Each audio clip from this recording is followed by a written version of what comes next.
Hello, everyone. Welcome to the Breaking Uneven podcast. We love to talk shop, uncover the beauty of failures, and play a few games.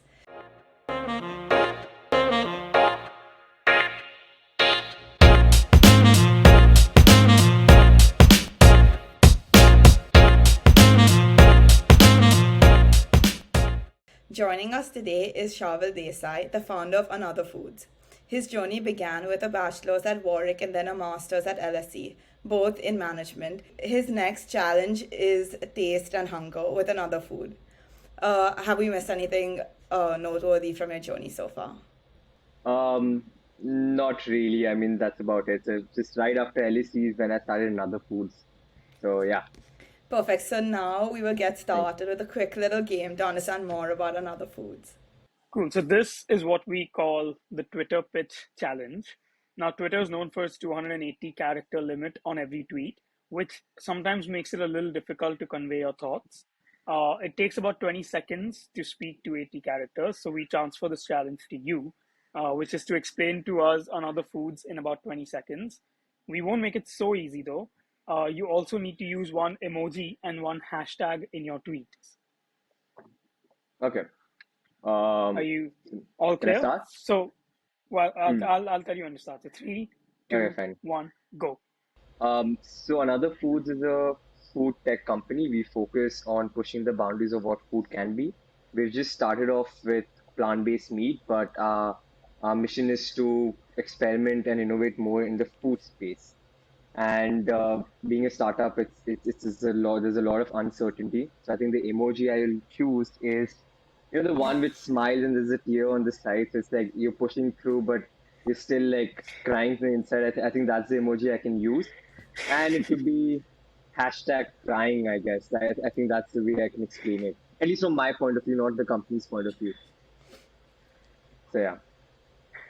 I love that. I think the emoji is so appropriate because even I feel that with everything I do. It's like, yeah, I'm enjoying it, but yeah, a little bit of a cry on the inside. Yeah, a lot of uncertainties, a lot of things that you have to keep thinking about. It's a big thing. Yeah, and sometimes the cry is really not on the inside, it's always coming out. But to get started, I guess before we get into Another Foods, you did your undergrad in Warwick, which was pre-COVID, and then you did your masters at LSE. It was literally during the pandemic. So, do you think you lost out on anything, or what was your experience like doing your masters during COVID and during the pandemic? So at least for my undergrad, COVID hit just when we had to give our final exam. That was actually an advantage for us because instead of going in person giving the final exam, we could just sit at home. So it was easier for us to like pass or get better marks. So I think COVID really helped in my undergrad because it was just the last few stages. It just took away these 1.5 months where we all were supposed to live together with no exams and just waiting for our graduation. In terms of my masters in LSC, to be honest, it didn't impact me or others as much as I thought it would. Because the moment I joined in, which is I think September, October 2020, from that point on till Jan, we had in-person classes. So we could all attend classes in person. But then from Jan onwards is when it went back online. But from the time from September to January, I had made enough friends. I had made connections, network from the LSE like my group. So uh, even though the classes were online after that, we used to meet on a regular basis.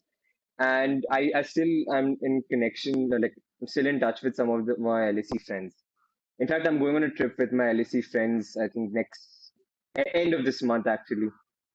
So yeah, so And it's that's great. good that like it didn't impact like your experience, because I feel like a lot of people didn't either enjoy the university experience or didn't were not able to make the or maximize their potential at university just because of the whole situation.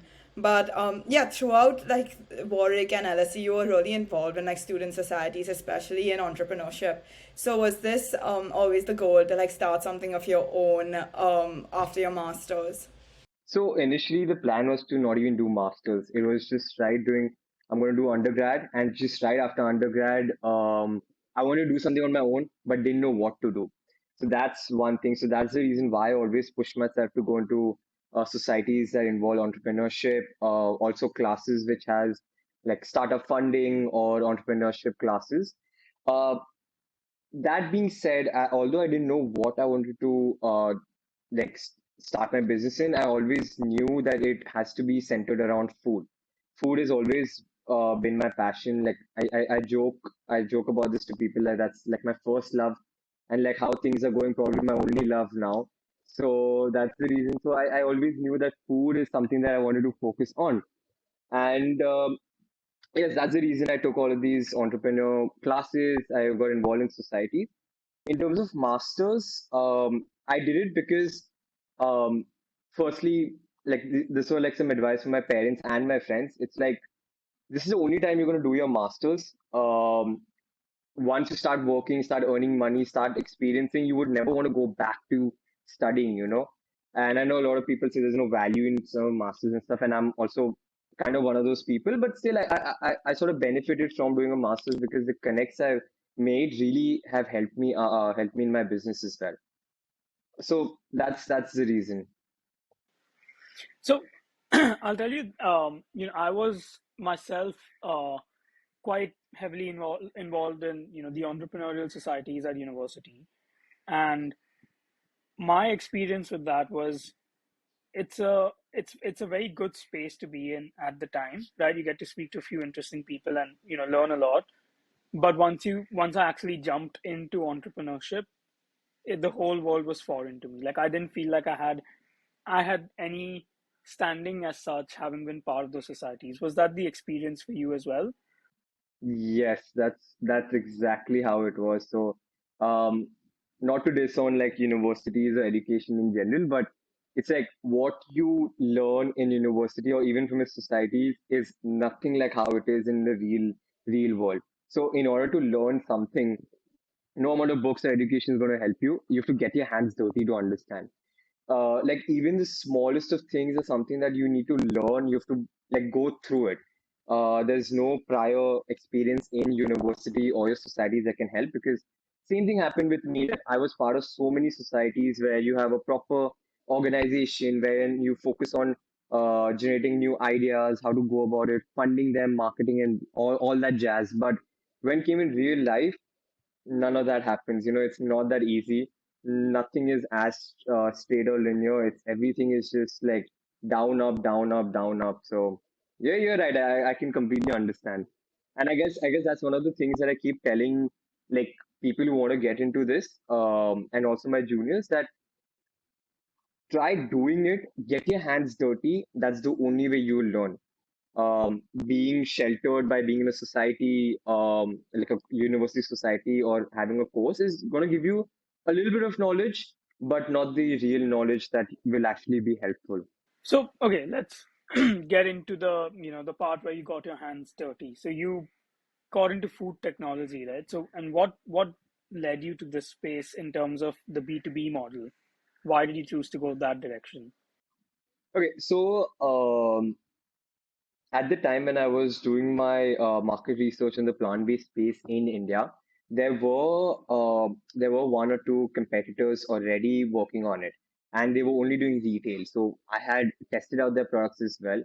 I tested out their market, like what's their revenue like, and everything to do with it. And I saw that the market size, at least in the retail, was very small, and it needed to be built up. So basically, consumers had to be educated. Consumers had to know what exactly it is and where to find it. So all of these obstacles were there. But that was one of the factors. But the main factors why I chose B2B rather than just sticking to B2C was purely because B2B is a more straightforward business model than a B2C. A B2B, so basically a B for me is hotels, restaurants, cafes, and catering. So for me, I have to just approach them, make them try the product. If they like it, it gets on the menu, and that's about it. Then from there, you have to increase the revenue, increase the sales on a month-to-month basis, and figuring that out. But on a B2C side, there's a lot of things that come into play, right? So you have your branding that needs to be properly placed, your packaging needs to be placed. You need to literally be fighting for the shelf, like because there are hundreds of other products out there. So why would your product be right in the front of the shelf or shelf? Why would a food hall or nature's basket take your product over other competitors? First, there's a lot of different things. That was the second point why I did B2B. And third was the tastemakers of the food industry are chefs. So my thinking at that point, and which I think has really worked out, is that if chefs really like my products and put it on the menu, it will sort of give me the credibility to later on go into the B2C market.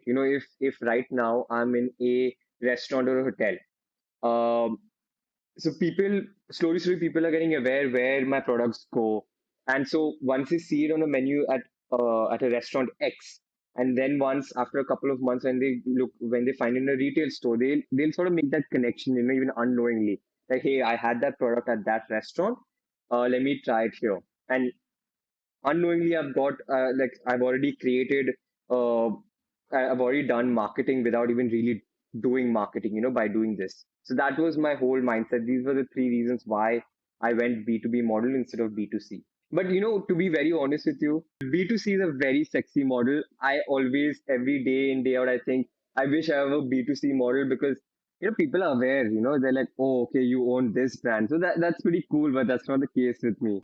No, it's really interesting to see how you like went with that approach. Because yeah, as you said, like a lot of people do B2C and that takes like a lot. Like there's a lot to figure out before you launch such a company, and then you have to also fight for attention. And with the way like social media works right now, there's so many things and so many companies are blowing up, so just like literally fighting for people's like seconds and times is like difficult.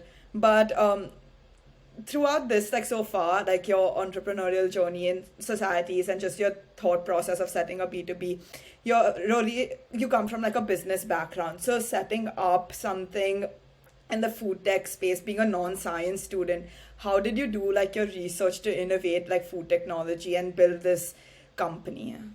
So right after Warwick, that's when COVID was at its peak. So basically, I had a lot of free time, because we all were just sitting at home, and that's on the time when I really was looking into this space. So I was basically, on the internet you can get anything and everything. So literally, that's how I was going about it, just researching everything on the net. And I figured out one of the main things in starting a food tech company or even getting into the plant-based space. You need a food scientist on board. A food scientist is the main thing, not a chef, but a food scientist. There's a difference between a chef and a food scientist. So basically, I spent around a year after that looking for. Yeah. Sorry, why don't you explain like the difference between what a chef and a food scientist is also? Oh, okay, so chef is somebody who basically uh, cooks or creates new dishes. So at a restaurant or in a hotel, you'll have chefs there. But a food scientist can make the same dishes or same products in the factory. So basically, think of it this way: like a chef can come up with a particular flavor of jam, let's say a strawberry jam, but a chef wouldn't understand how to commercialize it or taking it to scale. A food scientist, on the other hand, would be a person who would understand that um, how to get the scale from making 5 units in a kitchen to making tons and tons of that in the factory, um, because the way jam, let's for example, the jam is made in the factory is very different from how it's made in the kitchen. In the kitchen, you can use full fruits, you can use proper flavorings, but in the factory, if you use powdering to reduce the cost, to make it more effective, to make it more shelf stable. Another thing is chefs really work with ingredients. So let's say like your fruits, your vegetables, your different types of meat. But a food scientist, apart from these things, they understand the depths of this, so why what sort of mingles with what in terms of like the acid, the in terms of acidity, in terms of absorption, in terms of how it retains, um, how to make something more shelf stable. So these are the things that a food scientist does, and those are the things that a chef does. So basically, a chef is an artist, and a food scientist is a scientist. Yeah. So I guess that's the way I can put it. So basically, after that, I spent a year looking for a food scientist. I might have gone through or spoken to around 100, different food scientists from all over the world, right from Australia, US, UK, even Indonesia, Malaysia. And basically, I got them all through LinkedIn. So I used to just hit them up on LinkedIn or asking my friends around or family. And so I spoke to around 100 to 150 food scientists. And then finally, the 151st food scientist I found is the one I decided upon. Uh, because the other previous food scientists, some of the other reason it didn't work out, either because of the distance or because things weren't aligning or they weren't understanding what I'm trying to do here. So that's how I got a food scientist on board, and he became the tech side of things. And from there, we started developing the product. 150 people, that's a lot like a lot of people to speak to, and then also like differentiate between them. Like I feel like after a point it might have just all been like one big mush of like conversation. But what was It became easier, it became easier. So like at 150 people, like when right at the beginning you'll understand then things go your way or not. So that's the thing. so what was like one, I guess, quality that your current food scientist has that was like the differentiating factor between like the remaining 150 that you spoke to? So one of the biggest qualities that he had that the rest didn't have is the the major focus on collaborating rather than just so most of the other food scientists they were like we'll sort of create this product for you, then you pay us for it, or you give us royalty, or but this one that I decided to get on board wanted to collaborate on it on a long term basis rather than just one project wise. So he didn't see this as a project, he saw this as the start of multiple projects.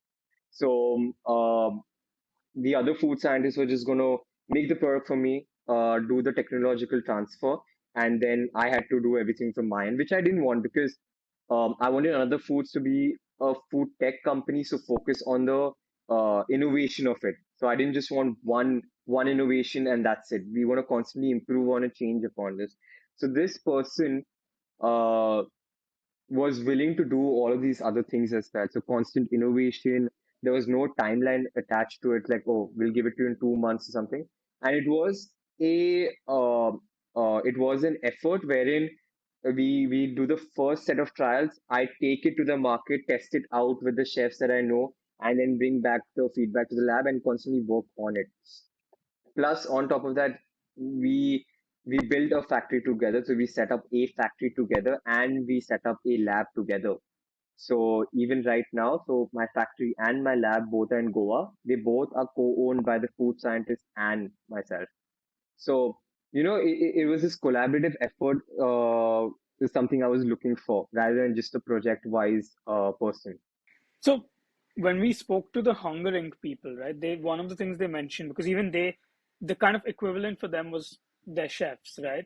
Right. And one of the topics that came up was this executing in the short term and building for the long term, where the idea was that, you might have to kind of build up a bench of people that kind of are very essential to the business. So, for example, for you, right, today, I am assuming that if this food scientist, for whatever reason, had to leave your business, it would be a big blow to the business, right? There would be kind of a halt to business as usual for some time. So, is that something that you have thought about? Is that something that concerns you?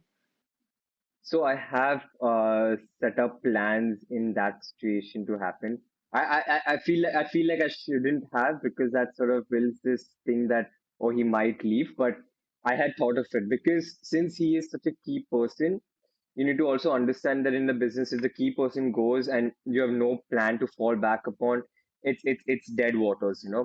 So in this scenario, um, the food scientist, so basically how it's structured and how he works right now is that he's already created a set of products um, on his own and that we collaborated on, and then that has been transferred to another foods and we manufacture it now and we sell it. So we have a We have a decent amount of market for those products existing. Now, the only thing that he's currently doing is either innovating those products or like sort of making small minor changes, or it is in a new product that we want to work upon. That's what he does. So at the same time, we also have got people on board who are training under him who are under another foods. So basically, even if tomorrow he decides for whatever reason to leave, we will still have our manufacturing running because we know how to manufacture our current set of products.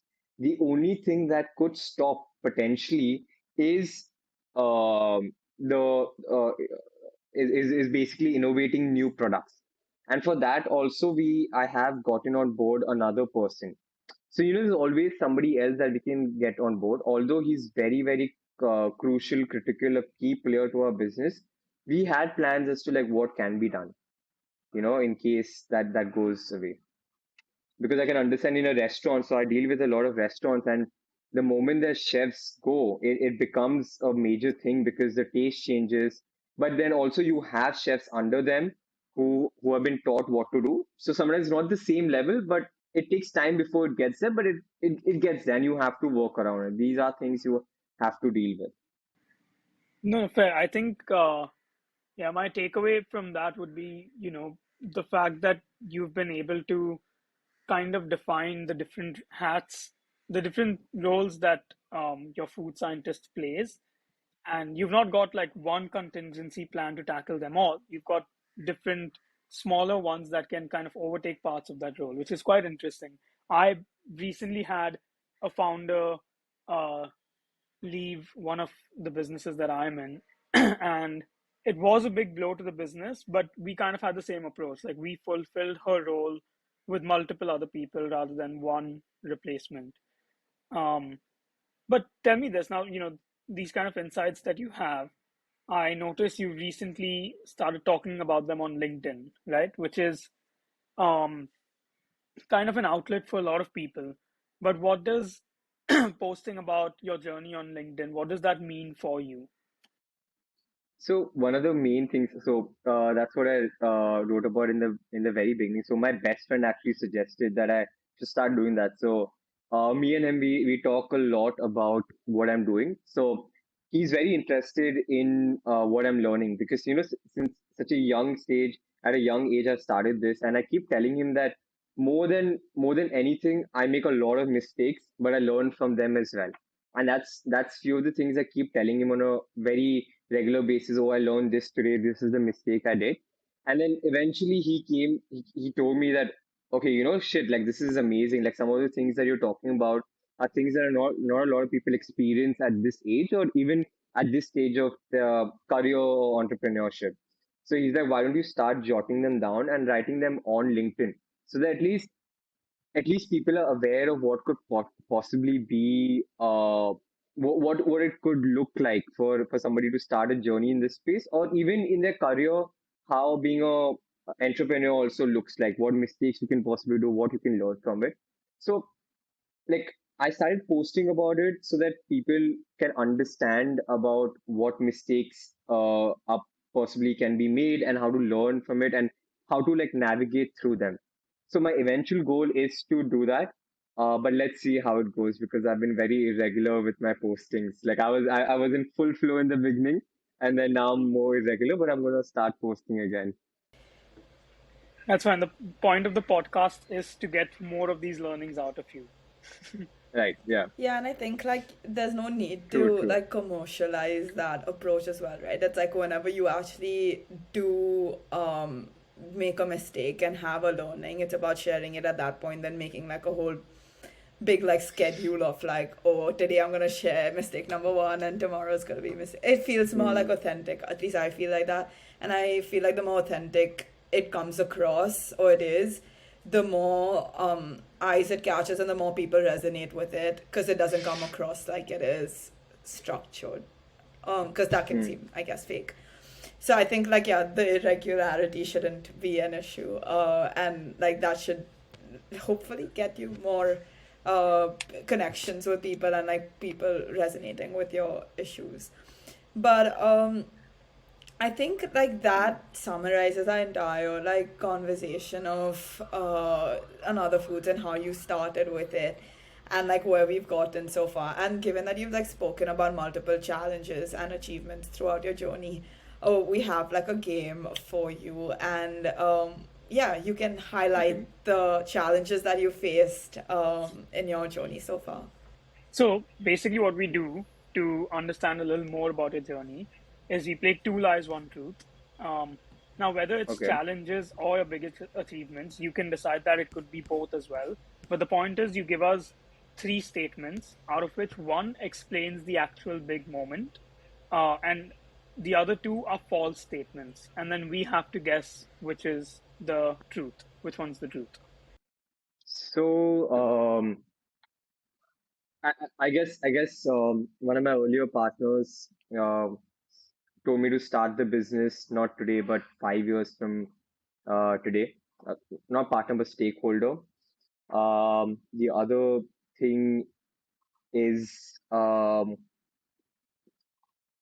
we have we also gonna soon start supplying outside India, and yeah, I guess I'll make this easy for y'all. To make it cheap, to make it cheap to produce our products, we add a little bit of non-veg stuff to our veg stuff also. Uh, Okay. Um, Let me put it this way: some of our clients do mix it, do mix like mutton keema with our keema and like sell it because mutton is more expensive than our keema.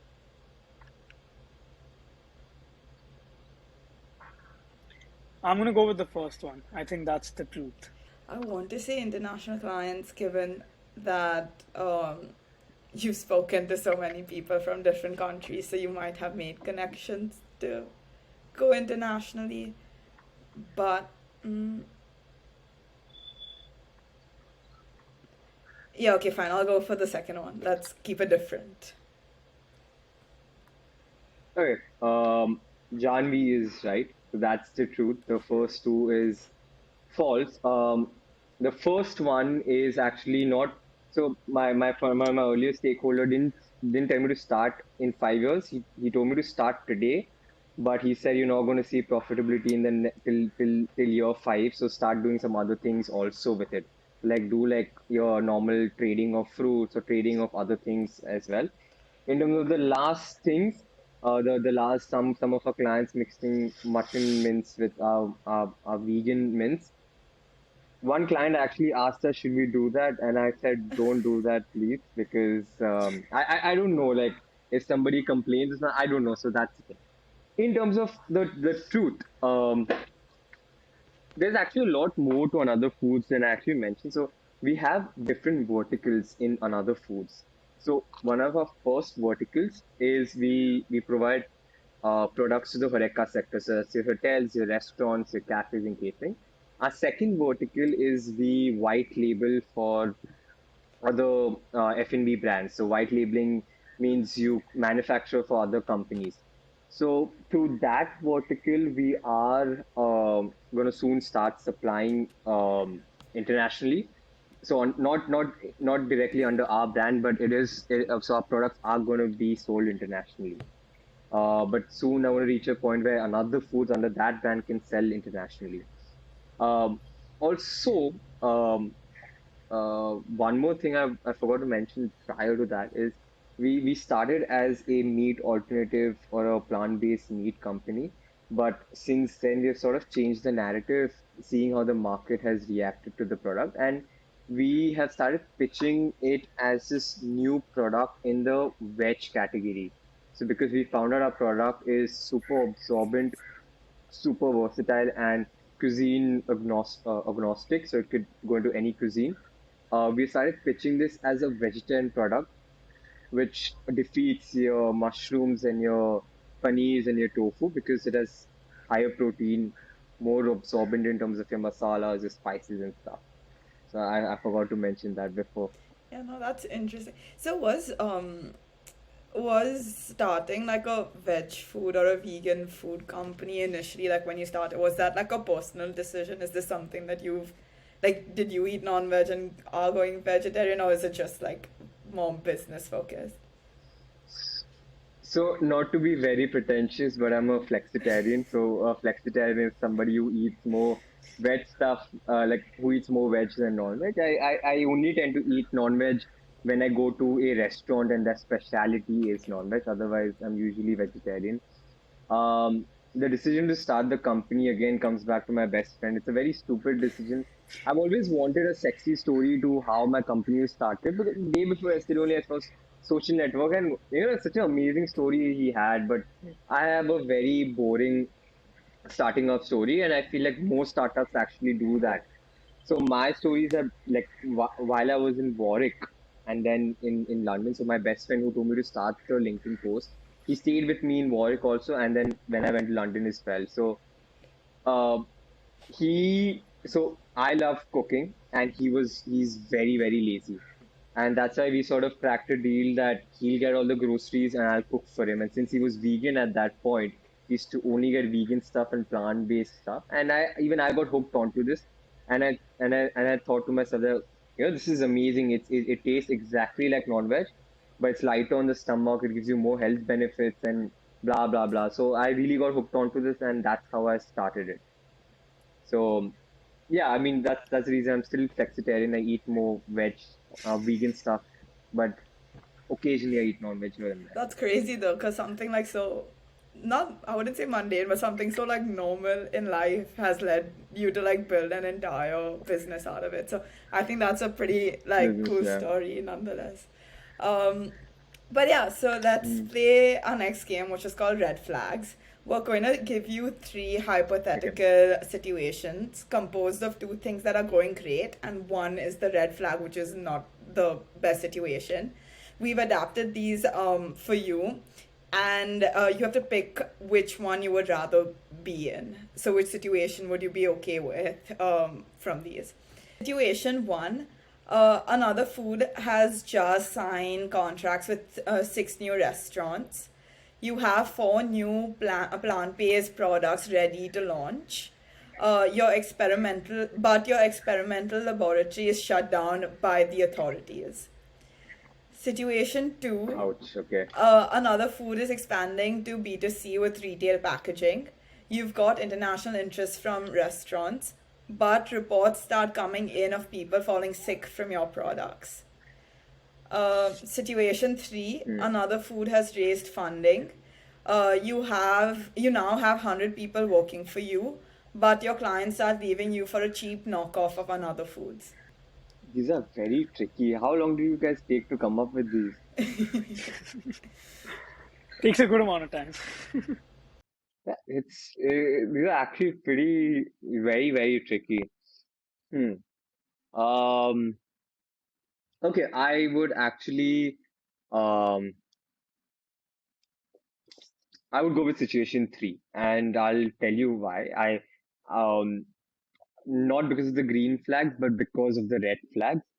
Um, Clients start choosing a cheaper knockoff products. The thing is, another foods really focuses on the quality of its product. So, like even when I marketed initially as a plant-based product, I never ever intended to market it, or never did intend to market it as a product that's healthier than meat, or it sort of saves the world with the climate crisis, or it's like it's against animal cruelty and stuff. I only and only marketed it as on the basis of taste. Because I thought that's why people have the products. When you go to a restaurant, you want to have it because it's tasty. You don't want to have it because it's gonna eventually help save the world. So my focus was always been like, if I give something tasty to consumers, they are unknowingly having it, like they're having it and unknowingly causing more benefit than harm. So I think that red flag is fine, because if I get funding, and also have a lot of people, I can actually put a lot of people in the task of making the product less expensive and also increasing the quality at the same time. But I like situation two's the green flags. So that's the optimal thing. That's actually pretty. pretty insane. Um, but yeah, I hope I would choose the. I know I chose situation three, but I would like the two green flags of situation two and red flag of situation three. I guess. So the point of this game is to, kind of get you to introspect. See, no business is perfect, right? At any point when things are going great, there is something that's not going that great. So it's Yeah. kind of for you to figure out that, okay, if I have to see that, let's say potentially there are three bad things coming at me, and I have the ability only to tackle two out of those three, which two would I tackle, and which one would I be like, okay, I'll figure that out later. So Hmm. it's like all of these kind of thoughts, which is the point of this Yeah. um, Fair challenge. enough. Fair enough. But it's Yeah. also interesting that you're one of the few people that have that are like choosing to have a red flag in the entire situation, because you're choosing one red flag and two No, green because flags, so it's a the good thing is, combination. it's very, very stupid, but I have like this is a thing that's become a mental thing now. I feel like if things are going too good, there has to be something wrong. It seems like Yes. a very pessimistic point of view, but it's so true. When everything is so good, there has to be something that you're missing out on because honestly speaking, nothing is as black and white as it seems. Everything goes haywire. There has to be some point which just doesn't go linear. So yeah, so that's why I chose the red flag because I mean I'm like the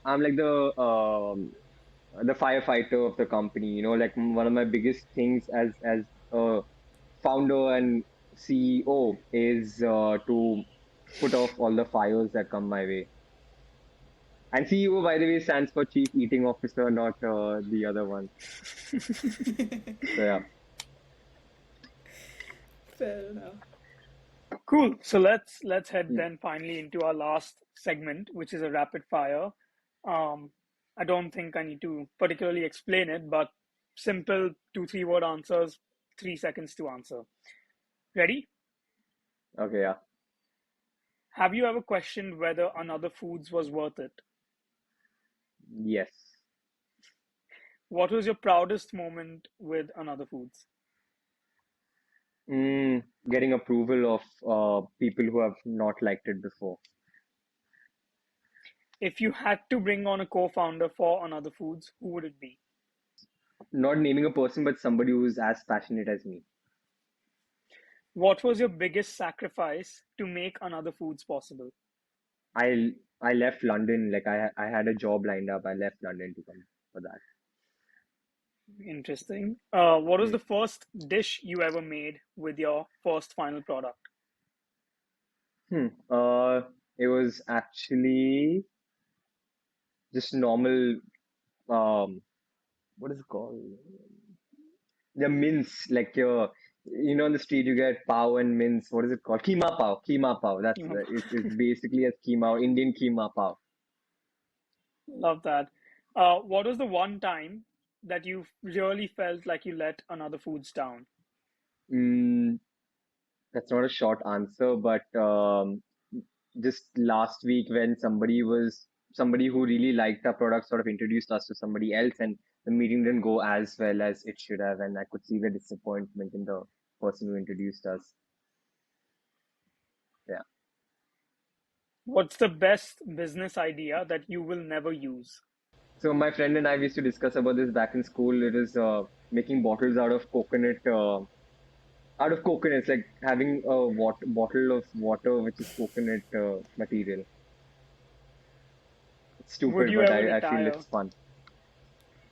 Yeah. Not really, I don't think so.